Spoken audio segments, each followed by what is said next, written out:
issuing Storz to dual 2.5 gated wye adapters to every engine company in the city. All right, and this is in response to the fact that we're finding more and more buildings and parking decks that are using the Storz as an FDC. All right, the concern we have is, especially in parking decks, is a building like this has a fire pump. So if the 5-inch blows apart or it fails, okay, the fire pump can supplement the system until we can get a replacement line in. All right, the issue we have with the parking decks is there's no fire pump. We're supplying it, it's a dry system. If you lose the 5-inch, you lose your water completely. The big thing as the driver is our 5-inch, we open and close it all the time. All right, so most times you can get it apart by hand. Since there's not fires in these buildings all the time, you can encounter one of these fittings that have been sitting here for years and not have been opened. So when you come to the fitting and you see that you have this Storz here, okay, as the FDC, you're going to bring your gated wye, minimum 1, preferably 2 of these issued Storz spanner wrenches, okay, to take these off. All right, to get this off, they're the same thing as the fire hose. You have the safety clip which you have to push while you're opening the cap. Once you remove the cap, look inside, make sure that there's no debris in there. That's going to impede, that's going to restrict any flow, and then you're going to apply the device.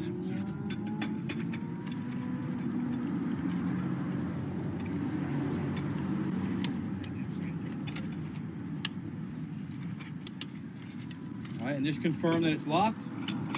Okay, and now we're ready to hook up our hose.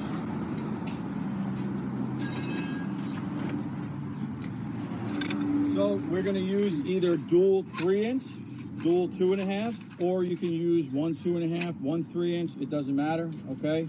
Once we get to this point where we have both lines are hooked up, both are tight, we're going to open up our gated wye, and we would feed the FDC as you normally would. Just to review the pressures, any building from ground level to 10 floors high, the pump discharge pressure is going to be 150 psi to the FDC.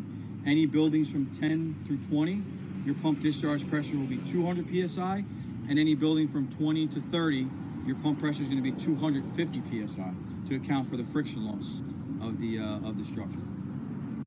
Okay, so now the fire's been extinguished. We're going to break it down. We're going to work in reverse. All right, we're going to shut down our valves. All right, we'll hit the bleeders on the apparatus. We'll relieve the pressure on the hose. We'll take the hose off.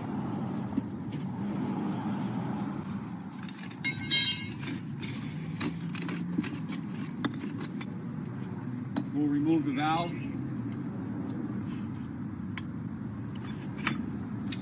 And we'll put the cap back on as we normally would.